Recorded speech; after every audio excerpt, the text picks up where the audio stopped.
let's just start with the very basics. What is it? What is the overall goal of the program?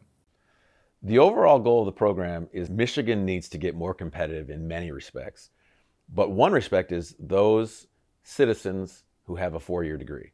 And that's because across the country, states are starting to count how many heads they have in their state as a percentage with four-year degrees.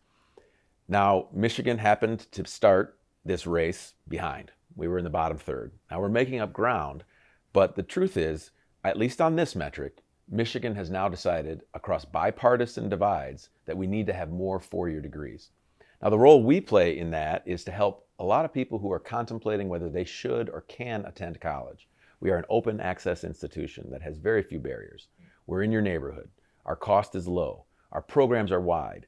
And when you get to our college, you get your way through at least 2 years of college. And then if we're going to start making ground on this race against other states for four-year degrees, we have to see our students on to the four-year degree institutions. And so we lie at that intersection between four-year degree institutions and ours. And there were barriers there. Right. So we went about trying to attack those barriers, and we're pretty excited that this almost eliminates every barrier that a student at HFC would see as they move to Wayne State University or other four-year degree institutions. Why does it feel like it's taken so long for institutions to get to this point where you guys are, where you're trying to make this a streamlined process? Is it the motivating factor of what the state needs, what the economy and employers here need? I can't speak to why it hasn't happened before. I can speak to how it has started to happen, and it's become the focus that we have on students. Historically, higher education has not been as focused on what helps students. And right now, that is the future of higher education. So we've spent a lot of time trying to understand the hurdles that students face that stops them from getting to that college credential that we need to have a higher percentage of our citizens having. And one of them is the things you just mentioned. Our students will work hard, work well in the classroom, work at home, taking care of family. A lot of our students work really hard to get these 60 credits in their associate degree, and then they face more hurdles to move to the four-year degree institutions. And some of those hurdles were, how many credits will I take with me? I spent a lot of time and money on those credits. Will I have to ask for permission? And what if they say no? Because a lot of my students are first generation, either Americans or college students like my dad was. And it's a serious question. Will they say no? And no one wants to be told no. So we went right at those two hurdles after hearing our students say, these are the hurdles that we have moving from Henry Ford College to Wayne State University. And with this agreement, if they get through Henry Ford College and show academic success, they don't have to worry about being told no when they ask for admission at Wayne State.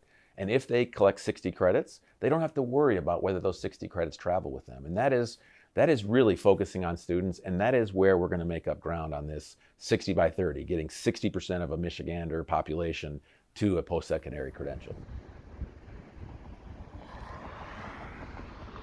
Do you think that that's going to be the case? Because sometimes it seems like an obvious solution, but I'm sure there are other considerations that other higher institutions might have when it comes to maybe the quality of education from one institution to another, whether or not they're accepting students that might not be able to fit or make it or actually graduate.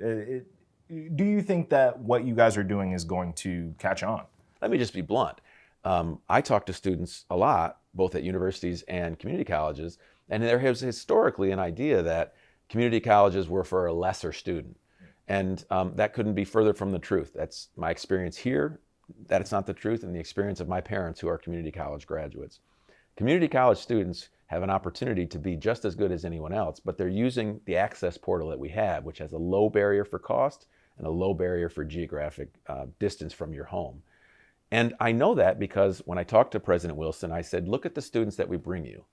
They perform as well or better than the students that started with you at the beginning of the university. And President Wilson, like any other very sharp leader, knew that to be true, checked it to be true.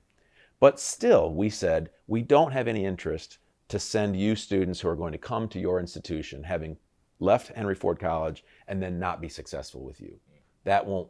And so you tell us, partner at Wayne State University and any other institution that we would gain this kind of agreement with, you tell us what we can do to show that these students are ready for your institution. And Wayne State decided to say, we want you to bring us students with a 2.5 grade point average at Henry Ford College. Now, it was helpful to show Wayne State the data that when we bring students, because we do 300 to 400 a year, when those students come over to them with 2.5 or higher, they are successful. And in many instances, more than the students who started at Wayne State University. So that was a quick way for both partners to feel like it was going to be successful. And that makes me believe, to answer your ultimate question, that this can catch on. Is there anything that you would like to share with people that would be particularly useful, or how they might get in touch and get put into this pipeline, and how they can get a pathway forward for themselves? If you or anyone in your sphere is contemplating whether college is for them, reach out to me. I have publicly committed anyone who contacts me via email will get a personal response. It is statistically proven that if you invest in yourself in higher education, you will be healthier, you'll be wealthier, and you'll be happier. Watch One Detroit, Thursday at 7:30 p.m. You can find more at onedetroitpbs.org, or subscribe to our social media channels and sign up for our One Detroit newsletter.